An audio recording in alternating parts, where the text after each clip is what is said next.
오늘의 말씀은 아브라함의 믿음입니다. 아브라함의 믿음. 어느 한 사람이요, 꿈이 큰 크루즈죠.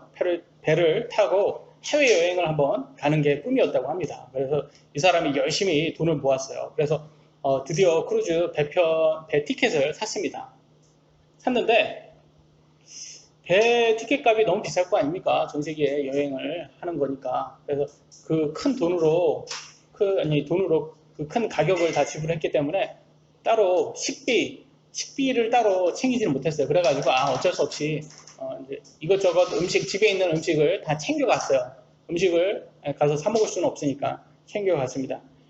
그래서 이제 여행을 재미있게 즐겁게 이제 크루즈 여행을 했어요. 근데 안타깝죠. 왜냐면 뭐 음식을 갖고 갔다 해도 1년치의 음식은 안 될 거 아닙니까? 그래서 여행이 끝날 때 무렵쯤에 이제 어쩔 수 없이 이제 거기 배 안에 있는 음식을 사 먹을 수밖에 없게 됐습니다. 그래서 음식값을 이제 물어봤죠. 이제 비쌀 거를 예상을 하죠. 배에서 먹을 거니까 또 배니까 또 얼마나 비싸겠습니까? 그래서 비쌀 걸 예상하고 얼마나 되냐고 물어봤더니 식당 매니저가 뭐라고 했는지 아세요? 여기에 식당의 모든 음식은 뱃싸게 티켓에 다 포함되어 있습니다. 그래서 마음껏 드셔도 됩니다. 여러분이라면 어떻겠습니까? 좀 황당하죠? 아깝죠? 네? 그럴 거예요. 이게 누구를 두고 이게 얘기하는 거냐면 이게 오늘날 하나님께 구하지 않는 크리스천의 삶의 모습을 보여주는 거랍니다. 무슨 말이냐? 우리가 하나님을 믿은 후, 우리가 예수님을 우리의 개인 구주로 믿은 후에 하나님께서 우리의 모든 것을 다 지불을 해 주셨답니다. 그래서 우리의 필요를 다 지불해 주셨는데 하나님께서 이미 다 지불해 주셨는데 우리는 하나님께 구하지 않고 자꾸 우리의 힘으로만 그걸 채우려고 한다는 거예요. 우리의 힘으로만 다 해결하려고 한다는 거예요. 그러니까 이 이야기는 하나님께 구하라라는 예로서 준 말씀이라고 합니다. 그래서 우리는 정말 하나님께 무엇을 구해야 될까요? 가장 우리에게 필요한 것은 큰 믿음이 아닐까 싶어요. 우리에게 더 믿음을 주시기를 원합니다. 우리가 지난주에 노아의 믿음에 대해서 공부를 했습니다. 그죠? 그 다음에 오늘은 아브라함의 믿음에 대해서 공부를 할 차례입니다. 그래서 아브라함의 믿음을 통해서 우리가 여러분에게 더 큰 믿음이 주어질 수 있도록 같이 기도했으면 좋겠습니다. 성경에는 여러 가지 내용이 나와 있는데 이 땅의 삶을 이렇게 표현한 간단한 구절도 나와 있습니다. 한번 같이 볼까요? 욥기 14장 1절 같이 한번 읽어보겠습니다. 시작!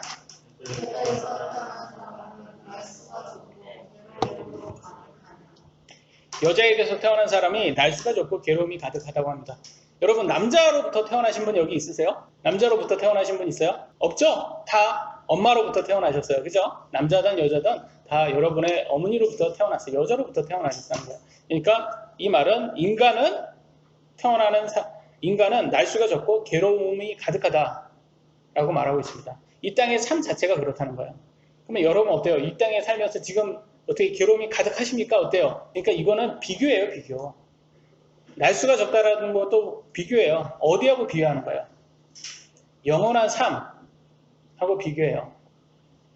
여러분, 이렇게 그 창조과학에 대해서 요즘은 제가 이렇게 듣고 있는 강의인데 거기 강의를 이렇게 들어보면 인간이 영원히 살 수 있는 그런 존재라고 합니다. 공부해 보신 그분들의 전문가들의 이야기는 그런데도 불구하고 인간이 죄로 인해서 타락했기 때문에 우리가 지금 어떻게 보면 떨어진 거예요. 그 상태에서 떨어져서 인해서 우리가 영원히 살 수 없게 됐다고 합니다. 그래서 우리의 뇌도 보통 우리가 뇌를 몇 프로 쓴다고 생각하세요? 여러분 몇 프로 쓴다고 이렇게 들었어요? 우리가 100%에서 뇌를 3%밖에 못 쓴다고 합니다. 3%.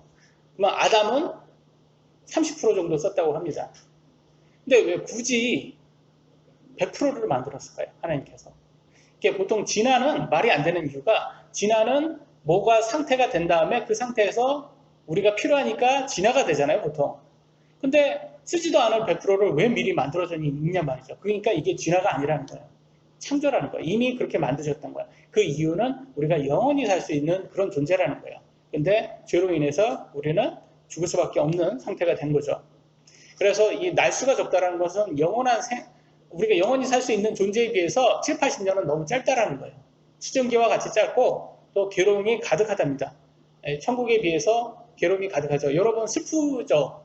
슬픔을 아세요, 여러분? 왜 슬픔을 압니까? 여러분 슬프니까 아는 거예요.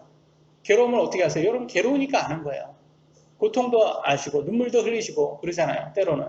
이런 것들이 영원한 삶에 비하면 생명의 천국의 삶에 비하면 우리는 잠깐 기쁘기는 하지만 총체적으로 봤을 때 괴로움이라는 거예요. 그러면 여러분 어떻겠어요? 이 세상은 자꾸 그래요. 좀 과학이 발달하면 더 진화가 되면 앞으로는 더 나아질 거다 유토피아를 꿈꾸고 있지만 여러분 아시죠? 앞으로 여러분 살면 더 힘들면 힘들어지지 더 좋아지지는 않습니다. 왜냐면 여러분 나이 더 많으면 몸이 더 건강해져요? 더 아파져요? 아파져요. 더 병원 갈 일만 더 많이 남아요. 그러니까 저희 어머니가 무릎이 아프셔가지고 항상 전화 제가 하면 야 무릎 아파 죽겠다. 무릎 아파 죽겠다. 지금 6개월이 넘었는데도 무릎 아파 죽겠다 이렇게 말씀을 하세요. 수술을 인공관절 넣고 수술을 하셨는데도 아직도 완쾌가 안 돼서 힘들다 이렇게 말씀을 하세요. 그 말은 뭐예요? 우리 인간의 삶이 이제 유통기간이 이제 거의 끝날 때가 됐다라는 거예요. 제조 일자가 있잖아요. 우리가 태어났는데 제조 일자 이제 거의 끝날 때 우리는 이렇게 기한이 정해져 있는 사람입니다.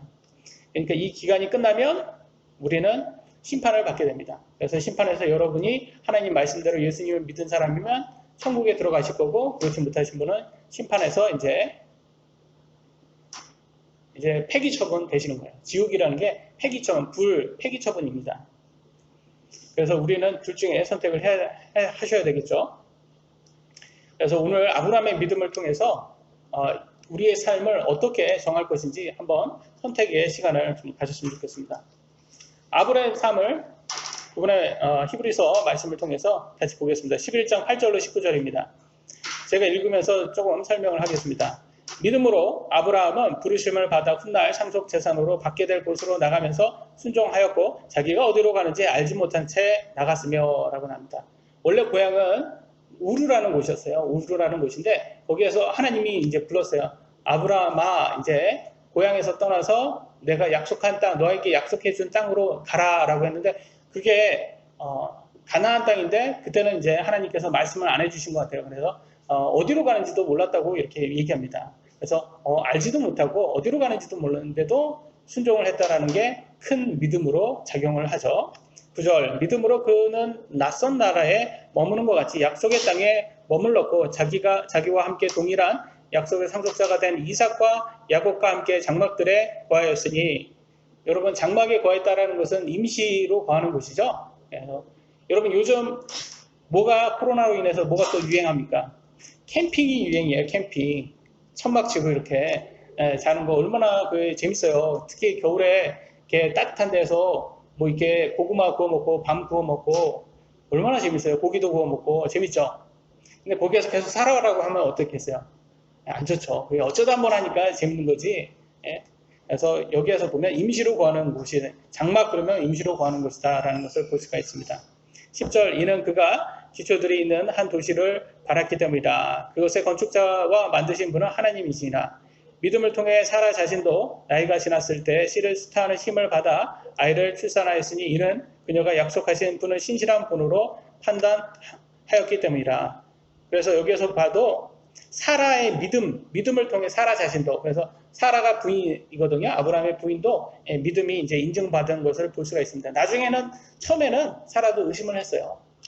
하나님 말씀에 웃기도 하고 이렇게 말이 돼 이렇게 됐는데 나중에는 이렇게 믿음이 성장한 것을 보여주고 있습니다. 그러니까 아브라함도 믿음의 성장이 있고요. 사라도 믿음의 성장이 있고요. 우리들도 믿음의 성장이 있는 것입니다. 이게 성화예요. 12절 그러므로 심지어 죽은 자와 다름없던 한 사람에게서 하늘의 허다한 별과 바닷가의 무수한 모래와 같이 많은 사람이 나왔느니라. 이 아브라함이 나이가 100세인데 이 사람이 죽은 자와 다름없잖아요. 근데 거기에서 이삭이 낳고 이삭으로 인해서 야곱이 낳고 야곱이 이스라엘이잖아요. 이스라엘로 인해서 많은 하나님의 자손들이 나옵니다.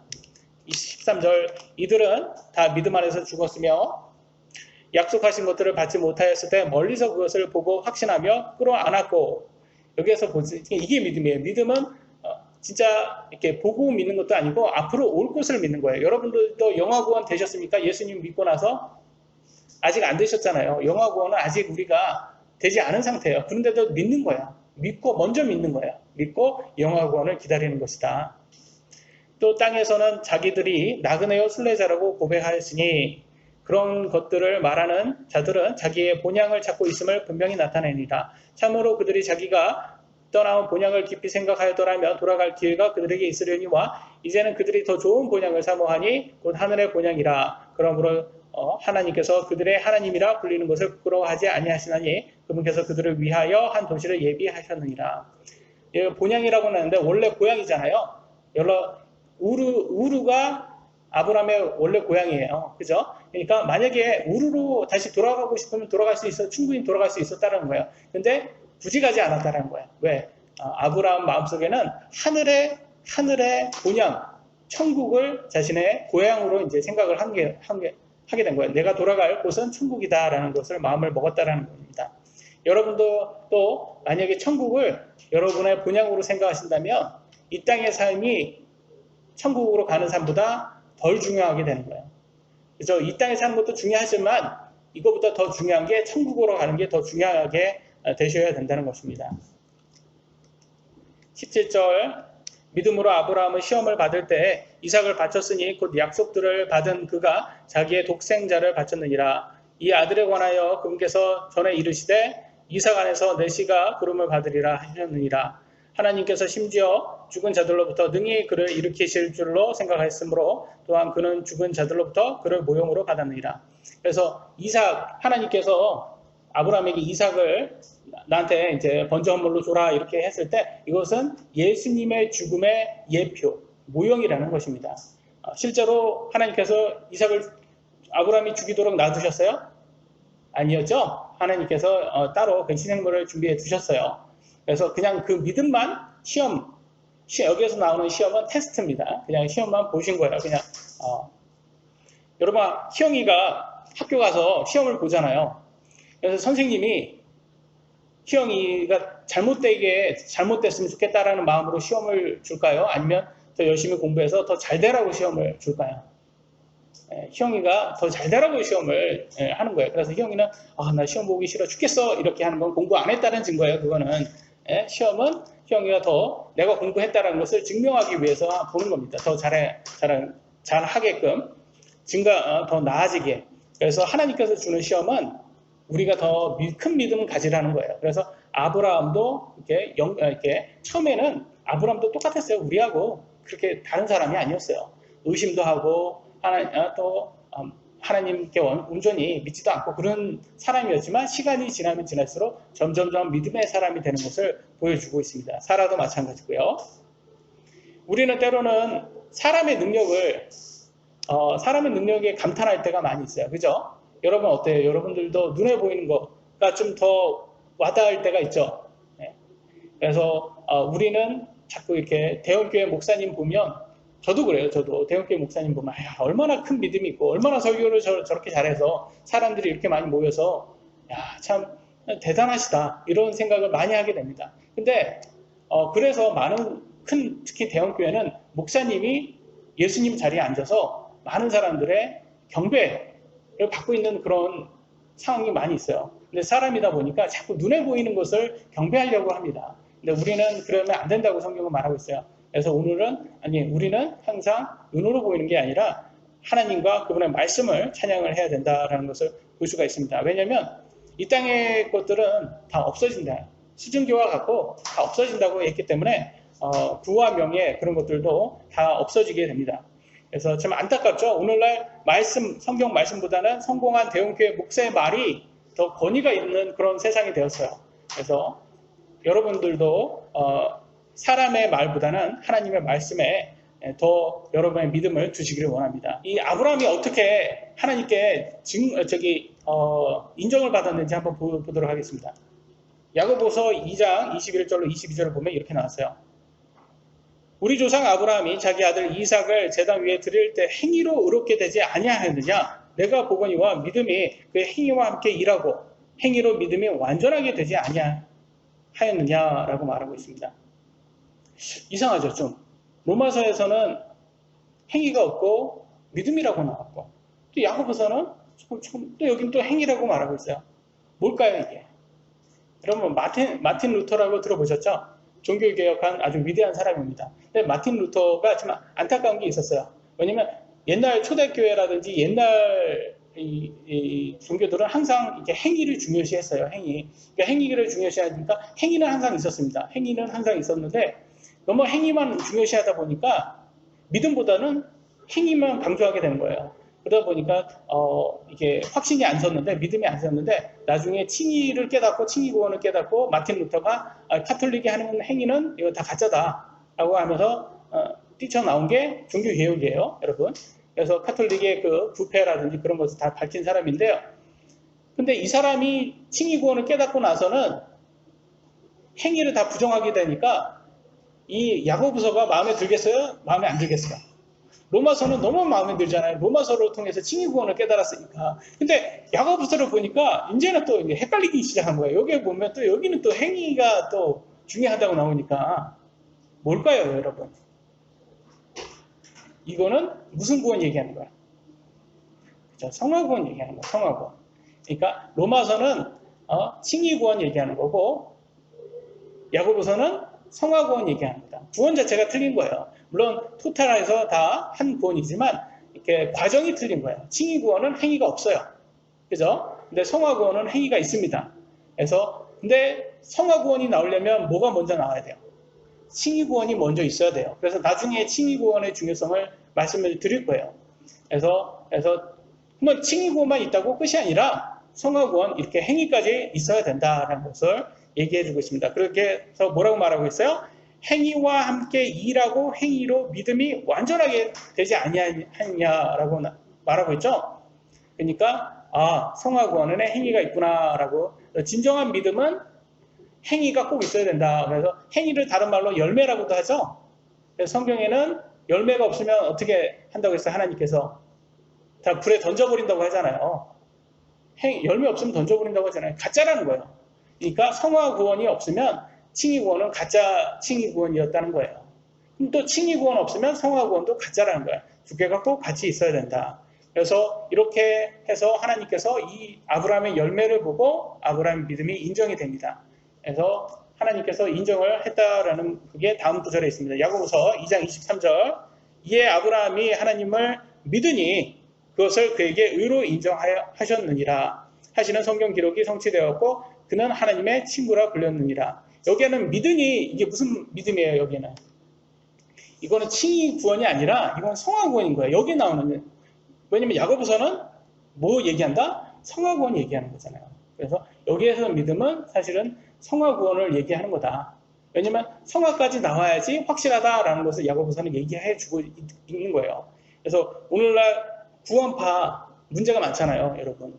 구원파. 그러니까 구원파 문제는 그러니까 안타까운 거예요. 구원파는 칭의 구원은 확실하게 잘 돼 있어요. 근데 그들은 성화 구원을 안 가리키거나 성화 구원이 칭의 구원 때 같이 됐다고 얘기를 합니다. 그래서 성화 열매가 나오는 거가 없어요, 거기는. 그러니까 어떻게 보면 반쪽짜리 믿음인 거예요, 구원파는. 왜냐하면 로마서만 계속 붙잡고 있는 거예요. 그러면 야고보서는 버린 거예요. 맞지가 않죠? 예? 야고보서, 로마서와 야고보서를 같이 우리가 믿어야 되는 겁니다. 그래서 하나님께서는 이 아브라함을 통해서 이제 성화 구원도 얘기했고 또 나중에는 또 아브라함을 통해서 칭의 구원의 중요성도 말씀을 하십니다. 그래서 아브라함에게 최초로 하나님께서 뭐를 해주셨냐면 이제 뭐를 명령하셨냐면 고향, 아버지의 고향, 너의 고향에서부터 나와라 라고 이제 얘기를 하십니다. 그걸 최초로 명령을 하셨어요. 이제 하나님께서 노아 시대 때 너무 악했잖아요. 근데 노아를 통해서 나머지는 다 멸하고 노아를 통해서 믿음의 사람이 이제 나오다가 이제 아브라함 시대 때도 마찬가지예요. 하나님께서 이렇게 찾는 거예요. 믿음의 사람이 세상에 어딨나 찾다가 이제 아브라함을 찾은 거예요. 그래서 아브라함의 믿음을 보시고 그러면 이제 믿음에 대해서 순종을 하는지 보셔야 되잖아요. 그래서 순종을 하는지 약속을 하십니다. 너가 내 말대로 믿으면 내가 약속의 땅을 주고 너에게 너의 자손들을 내가 크게 만들겠다. 이렇게 언약이라고 하잖아. 언약은 뭐예요? 말로 하는 약속이에요. 언약. 여러분 문서로 하는 거 아니에요. 오늘날 말로 하는 구두 약속은 조금 약간 좀 문서 약속보다 좀 약간 못 믿겠잖아요.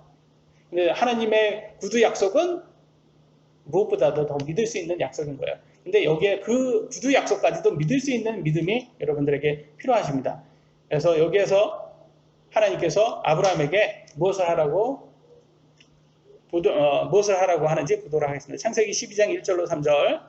그런데 전에 주께서 아브라함에게 이르시되 너는 내 고향과 친족과 아버지 집에서 나와 내가 내게 보여줄 땅으로 가라. 내가 너로부터 큰 민족을 만들고 내게 복을 주어 내 이름을 크게 하리니 내가 복이 되리라.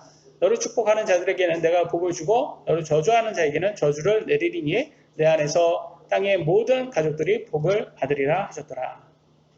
라고 해서 이제 고향의 땅에서 나오라고 합니다. 여러분 고향의 땅에서 나오라는 거 쉽지 않죠? 여러분 고향에서 나오는 거 쉽지 않죠?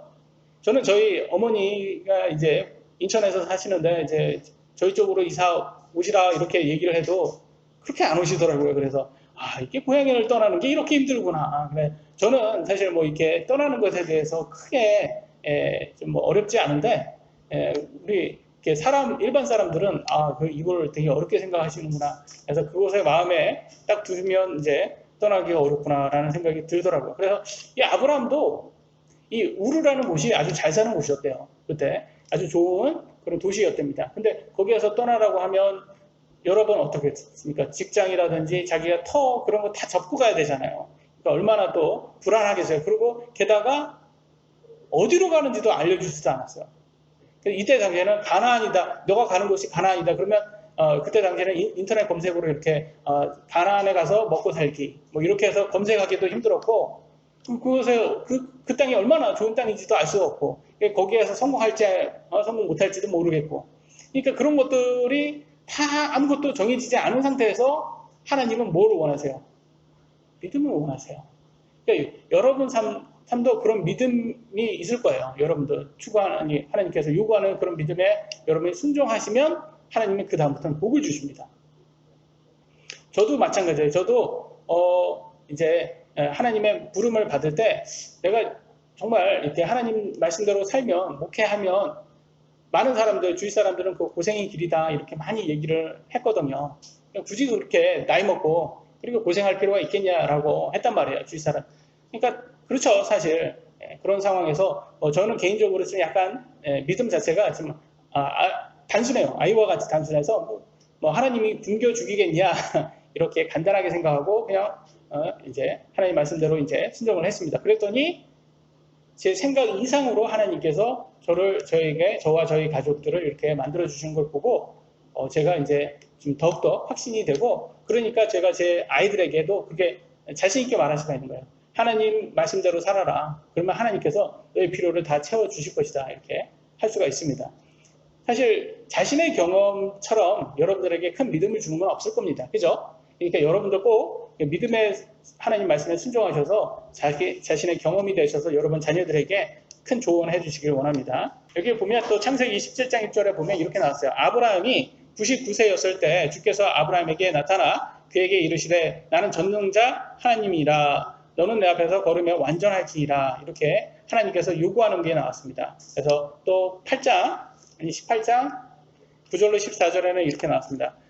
그들이 그에게 이르되 내 아내 사라가 어디 있느냐 하니 그가 이르되 보소서 장막에 있나이다 하매 그분께서 이르시되 생명의 때에 따라 내가 확실히 내게 돌아오리니 보라 내 아내 사라에게는 한 아들이 있으리라 하시니라. 사라가 그의 뒤에 있던 장막의 문에서 그것을 들었더라. 이제 아브라함과 사라는 나이 많아 연로하고 또 사라에게는 여인들의 관례에 따른 것이 멈춰졌더라. 무슨 말이에요? 여기에서 멈춰졌다. 뭐가 끝났다는 거야? 생리가 끝났다는 거잖아요. 생리가 끝났다는 건 뭐예요? 곧 아이를 낳을 수 있다는 거 없다는 거야. 없다라는 거예요. 근데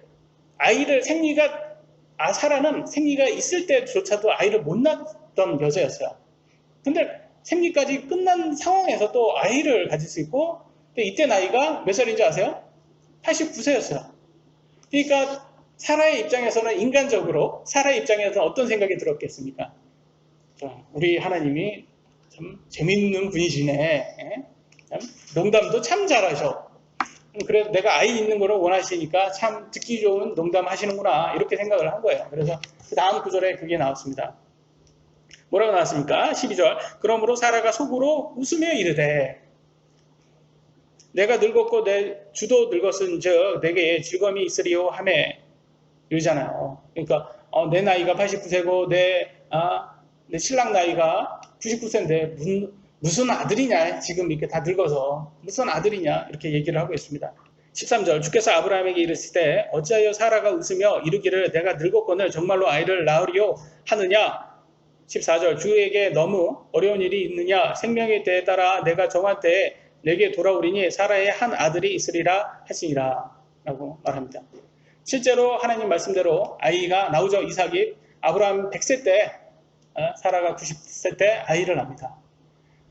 놀랍지 않습니까, 여러분? 근데 오늘날 90세는 아니에요. 이때 당시에는 노아의 그 아담 때는 지금보다 10배로 더 늙는 속도가 느렸다고 제가 말씀드렸잖아요. 근데 이때는 그 정도는 아니었고, 이제 노아의 대홍수 이후니까 일단 한 1.5배에서 2배 정도 좀 늦었던 것 같아요. 그래도 지금 오늘날 89세는 아니다. 요거 생각하시면 한 50대나 60대 정도로 예측이 좀 되지 않을까 싶어요. 그때는 여러분 어때요? 50대, 60대 생리가 끊겼는데 그러면 아기 낳는 거 거의 불가능하지 않습니까? 그러니까 못 믿죠. 근데 그럼에도 하나님께서 낳는다라고 합니다. 이거는 우리는 성경에 나왔으니까, 그리고 또 이삭 나온 걸 다 아니까, 그걸 왜 못 믿냐, 이렇게 쉽게 얘기하지만, 여러분은 입장한테 한번 얘기 한번 해보세요. 여러분의 그 똑같은 사라와 같은 상황이면 여러분을 믿을 수 있겠냐, 이거죠. 그러니까 믿기가 힘들었다. 그럼에도 시간이 지나니까 사라도 이제 변하고 믿음도 성장하니까 이제 믿게 됩니다. 그래서 결과적으로 하나님께서는 불가능한 거 있냐 없냐라고 했을 땐 성경에 그걸 정확하게 얘기해 주십니다. 마태복음 19장 26절에 이렇게 나왔어요. 사람들에게는 이것이 불가능하나 하나님께서는 뭐라고 말합니까? 같이 읽어보겠습니다. 시작. 모든 것이 가능하니라. 아멘. 하나님은 모든 게 가능해요. 그러니까 하나님께서 불가능한 게 어디 있겠습니까? 그래서 이렇게 하나님 말씀 그대로 모든 게 이루어졌습니다. 그래서 첫 번째, 아브라함의 순종에 대해서 같이 보도록 하겠습니다. 아브라함의 고향은 갈대아 우르라고 제가 말씀드렸죠. 근데 이 곳은 좀 약간 우상 숭배가 강했던 곳입니다. 항상 그런 것 같아요. 옛날에 잘 사는 곳은 항상 우상 숭배가 강하고, 그 다음에 동성애도 많이 하고, 또 이렇게 좀 성적으로 많이 타락을 했답니다. 그래가지고 이렇게 수간이라고 들어보셨죠? 동물하고도, 심지어 동물하고, 그러니까 동성애나 동물하고 하는 이 성관계조차도 이렇게, 그게 뭐겠습니까? 그 말 자체가 갈 때까지 갔다. 이런 도시는 갈 때까지 간 도시다. 이런 것을 소돔과 고모라 생각하시면 됩니다. 그래서 하나님께서 이 곳을 나와서 이제 하나님께서 원하는 곳으로 가길 원한다고 합니다. 그래서 우리가 본 히브리서 11장 8절에는 순종하였고 자기가 어디로 가는지 알지 못한 채 나갔다고 하잖아요. 이게 정말 어떻게 보면 큰 믿음인 거예요. 아이와 같은 그런 믿음이 필요해요. 왜냐하면 내가 어떻게 될지 모르면서도 하는 거잖아요. 그래서 아브라함은 알지도 어디로 가는지 알지도 못한 채 나갔고, 눈으로 보이지도 머리로 이해하지도 못한 채 하는 겁니다. 그래서 여러분, 하나님의 말씀은 사실 좀 어떻게 보면 믿음을 믿으라라는 그 자체도 어려울 수도 있어요. 왜냐하면 보지 않고 믿어야 되는 거니까 그게 얼마나 어렵겠습니까? 근데 사실 보는 것도 믿음이 되지는 못해요. 왜냐하면 우리가 본 것들 중에서 그게 다 맞다고 생각하는 것 중에서 틀린 것도 있지 않습니까? 다음 구절에 보시면, 다음에 또 히브리서 11장 11절에 보면 믿음을 통해 사라 자신도 라고 나온 것처럼 사라도 역시 믿음의 사람이었다는 것 같아요. 왜냐하면 생각을 한번 해보세요. 이제 남편이 이제 고향을 떠나야 되겠어.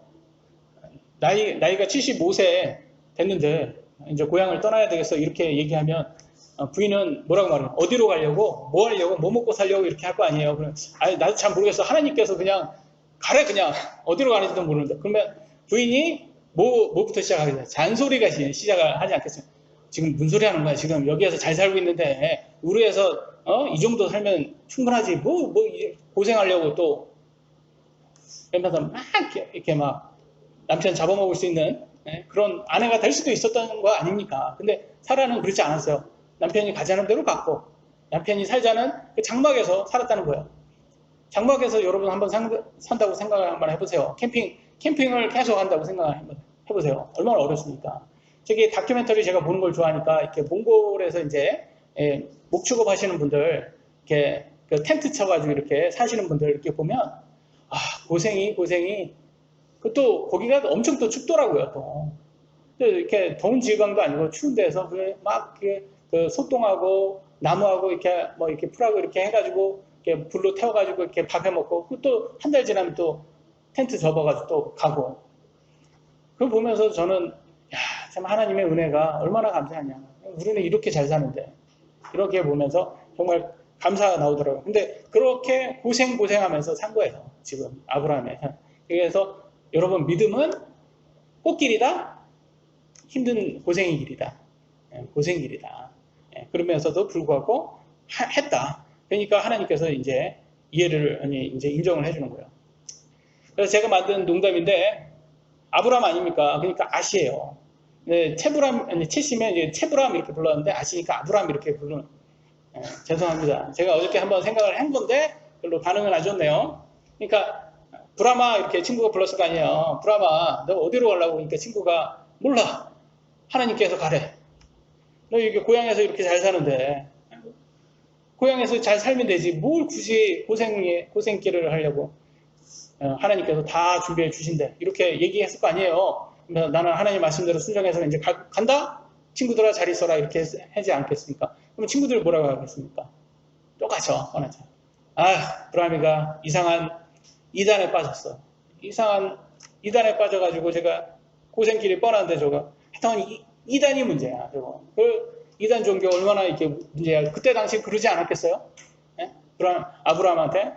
그러니까 마찬가지예요. 우리도 여러분도 한번 제가 하나님 말 믿겠습니다 이렇게 하고 주위 사람들을 반응 한번 보셨어요? 여러분 최초에 믿었을 때 사람들이 막 여러분 배우자가 여러분들 어떻게 봤어요? 이렇게 그 이상한 종교에 빠지도 또 이단에 빠지는 거 아니냐 막 제가 또 이제 한국에 왔을 때 얼마나 저는 뭐 성경 공부한다 그러면 신천지다 그리고 또 뭐 외국에서 왔다 그러니까 무슨 막 어머니의 교회 뭐 안산홍 어머니의 교회 뭐 이상한 교회 그래서 저는 한국에 와서 신천지를 알게 되고 안산홍 뭐 그 어머니의 교회를 알게 되고 한국에 와서 이단 공부를 하게 되더라고요.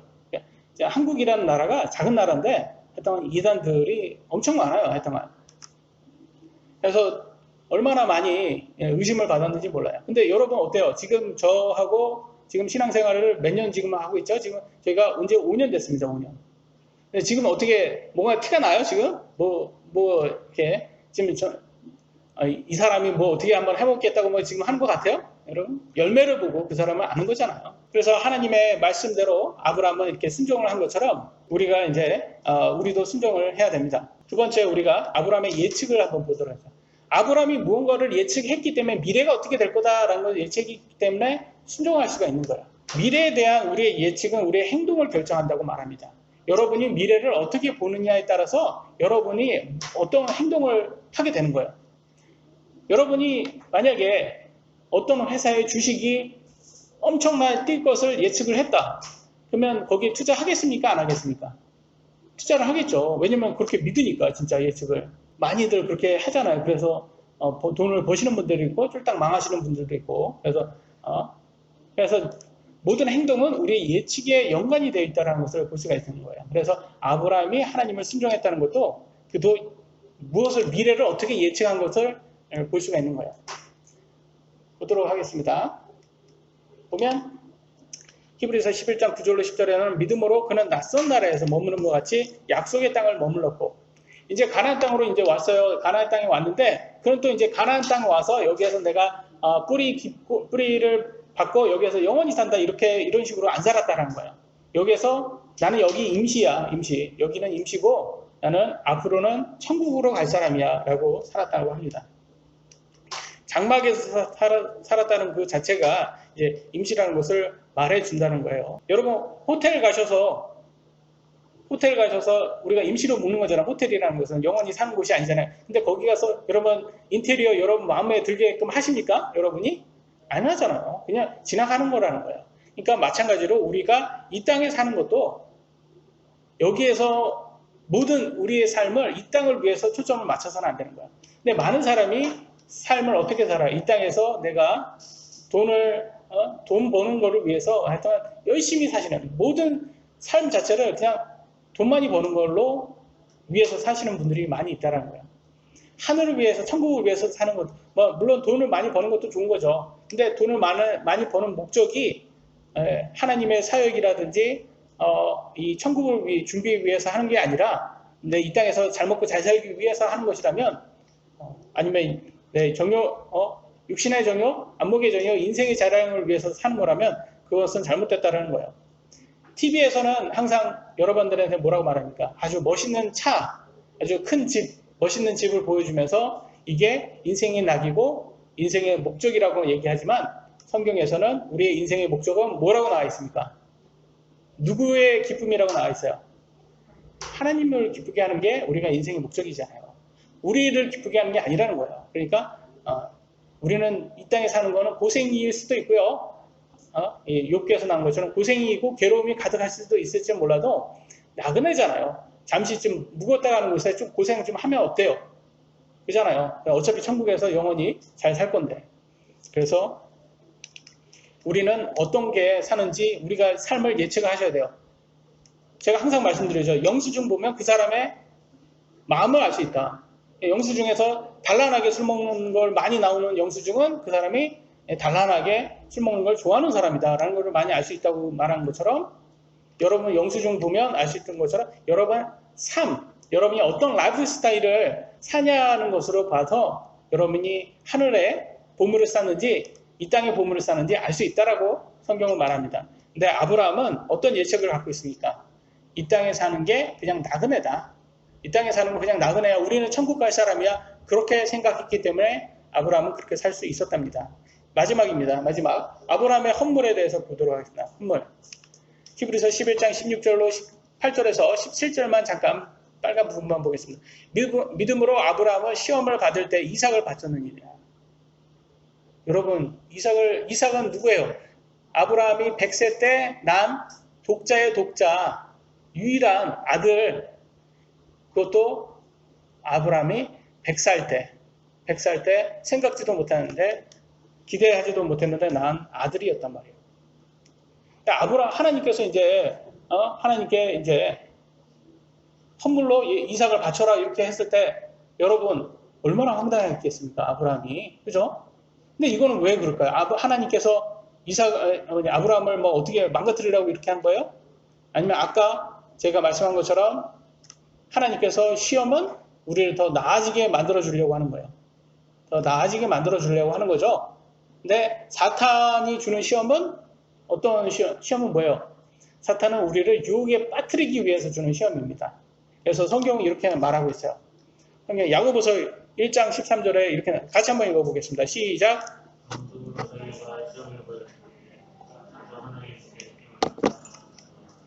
하나님께서 악으로 시험을 받지도 아니하시고 친히 아무도 시험하지 아니하시니라. 아멘. 그래서 사탄의 시험은 유혹입니다. 유혹. 여러분 유혹을 어떻게 빠지려고 하는 건데 하나님께서는 여러분들에게 유혹하지 않는다라는 거예요.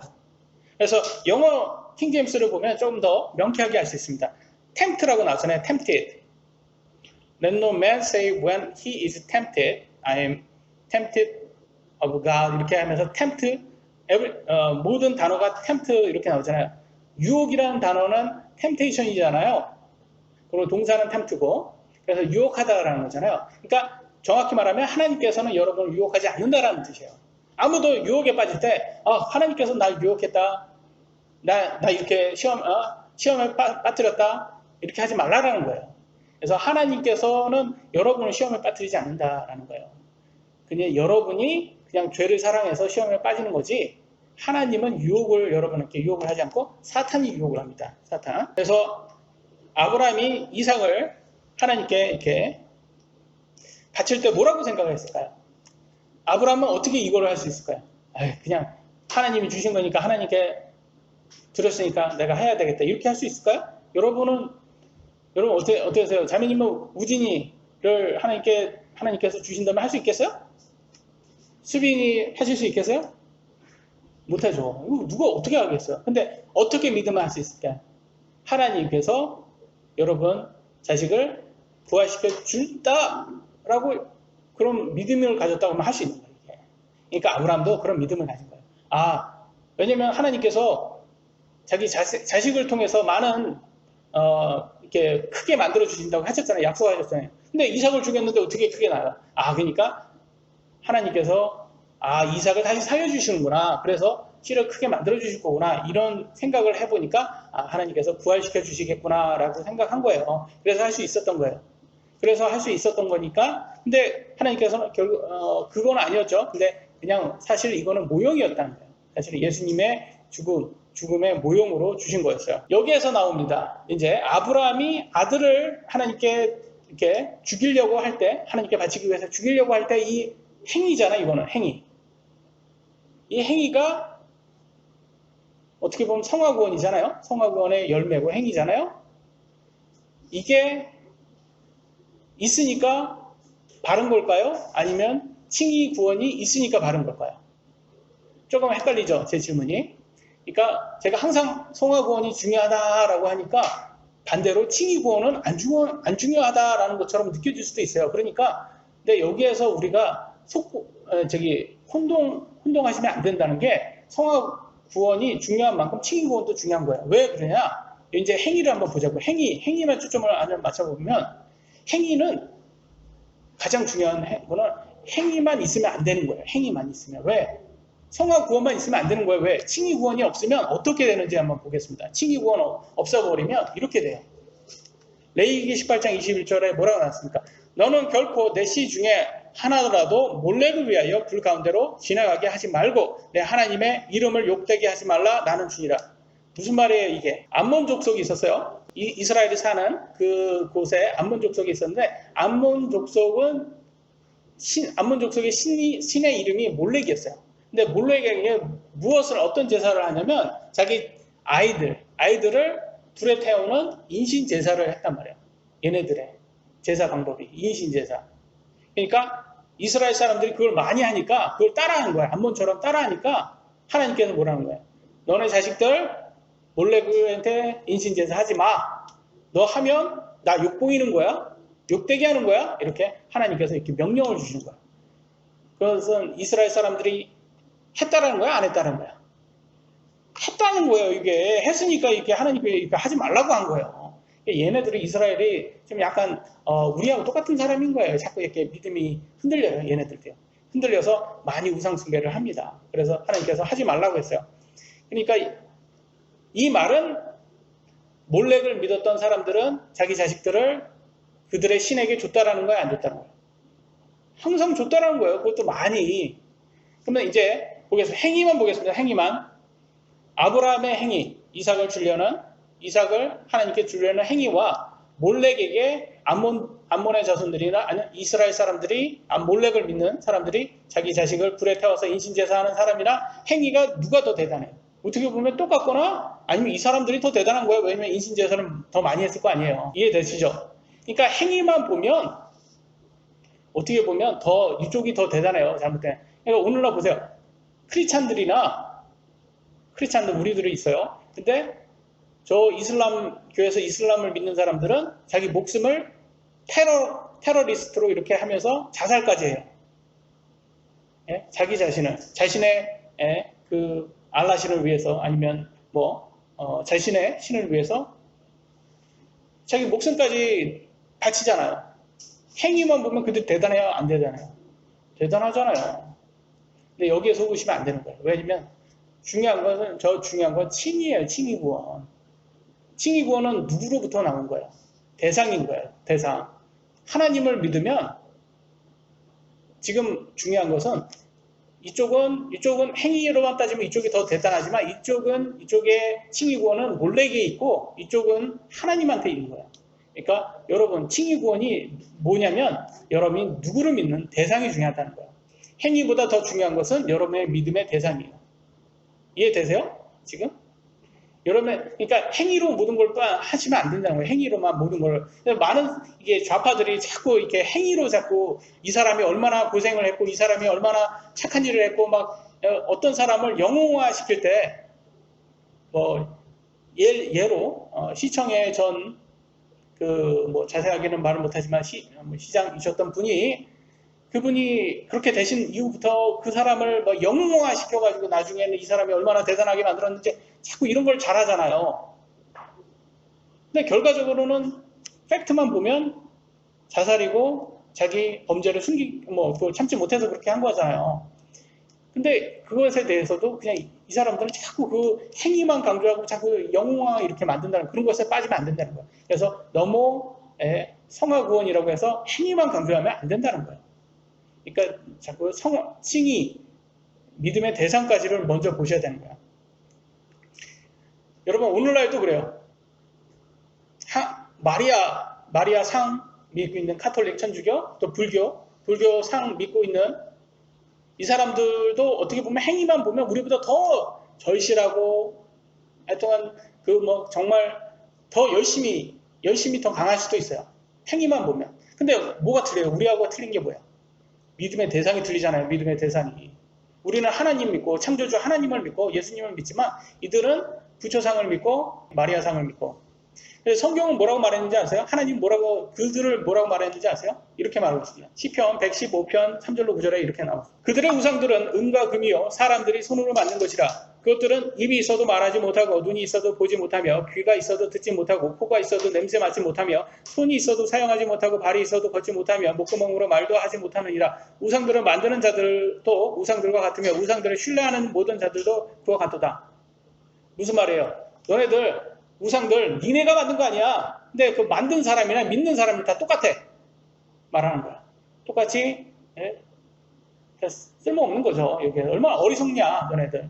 밀양에 갔더니 부처가 이렇게 해변에서 누워 있는 것처럼 이렇게 누워서 이렇게 큰 상이 있더라고요. 그 뭐 세계에서 제일 큰 뭐 부처상인가. 그래서 저는 그걸 보면서 무슨 생각을 하면 참 할 일 없다 이런 생각이 많이 하죠. 그래서 참 열성은 우리가 못 쫓아간다니까요. 그들의 열심은 못 쫓아가지만 그들의 믿음의 대상이 우리하고 틀리다는 거예요. 우리 하나님 뭐래요?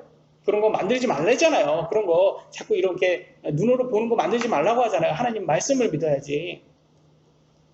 이런 게 얼마나 쓸데없는 것인지 보여주잖아요. 그래서 정확히 말하면 칭의 구원이 중요하고 칭의 구원이라는 것은 믿음의 대상이다. 그래서 여러분 믿음의 대상이 가장 중요한 거예요. 여러분이 어떤 믿음의 대상을 믿느냐. 오늘날 신은 이렇게 신이라는 이름으로 나와 있지 않고 여러 가지로 대상이라 했습니다. 여러분이 믿음의 대상은 누구입니까? 무엇입니까? 돈일 수도 있고요. 명예일 수도 있고요. 성공일 수도 있고 쾌락일 수도 있고 교육일 수도 있고 과학, 철학, 가족, 자녀. 여러분 자녀가 여러분의 믿음의 대상일 수도 있습니다. 가장 큰 대상이 뭐예요? 요즘에? 여러분 자기 자신이에요. 여러분 자신이에요. 그래서 인본주의 여러분 자신이 믿음의 대상이 되면 안 된다. 우리 자신을 기쁘게 하는 게 삶의 목적이 되어서는 안 된다. 우리는 하나님과 그분의 말씀을 믿고 그분을 말씀에 순종해서 살면서 그분을 기뻐하는 게 우리의 믿음의 대상이 되어야 됩니다. 사실 그렇습니다. 우리 이제 아브라함을 마치면서 보면서 하나님께서 이 아브라함의 믿음을 성장시켜 주면서 이렇게 그분의 약속대로 모든 게 해결됐어요. 그래서 실제로 창세기 17장 4절에는 뭐예요? 너는 많은 민족의 조상이 될지니라. 그래서 실제로 아브라함은 믿음의 조상이 됐잖아요. 근데 실제 이스라엘 가보시면 아랍 사람들도 많이 있고 이스라엘 사람들이 있지만 그게 다 누구 자손들이에요? 다 아브라함 자손들이에요. 여러분 아랍 사람들의 조상이 누군지 아세요? 이삭의 스텝 브라더죠. 이스마엘, 하갈, 이집트 여자 그 종이로부터 나온 첫째 13살 많은 형이죠. 이스마엘의 자손들이 아랍 사람들이에요. 그러니까 그쪽도 그러니까 이슬람 교도들이 그 사람들이잖아요. 그 사람들도 아브라함의 자손들인 거예요. 그러니까 이슬람교 아브라함의 자손이죠. 그 다음에 이삭으로 나온 종교는 뭐예요? 유대교죠. 그 다음에 예수님으로 나온 종교는 뭐예요? 그리스도교죠. 크리스찬. 그 다음에 그 크리스찬 교를 가지고 지네들 화 만든 게 로마 사람들이 만든 게 뭐예요? 카톨릭, 천주교잖아요. 말이에요. 다 뭐예요? 다 어떻게 보면 다 누구로부터 나온 거예요? 아브라함으로부터 나온 거예요. 그럼 카톨릭이 뭐라고 하겠어요? 야, 우리 다 아브라함 자손들이야. 그래 뭐야? 우리 종교 통합하자. 실제로 그렇게 하고 있어요. 얘네들이. 다 아브라함 자손들이라는 이름으로 지금 하나로 모이고 있어요. 그러면 여기에 속으면 돼요? 안 돼요? 속으면 안 돼요, 여러분. 우리의 믿음의 대상은 하나님과 예수님밖에 없는 거예요. 이슬람교, 천주교 이런 거 아니에요, 여러분. 유대교도 아니에요. 오직 예수님이에요. 오늘 설교를 이제 마치겠습니다. 아브라함은 그가 가진 것 중에서 제일 귀한 아들을 하나님께 드려서 그의 믿음을 증명했습니다.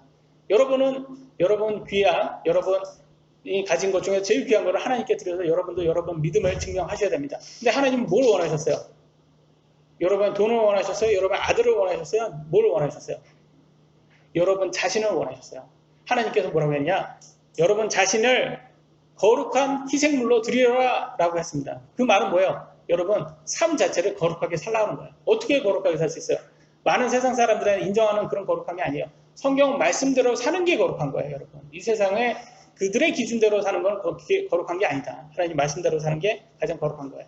우리가 하나님 말씀대로 순종할 때 하나님께서 가장 기뻐하실 것입니다. 마치도록 하겠습니다. 기도하시겠습니다.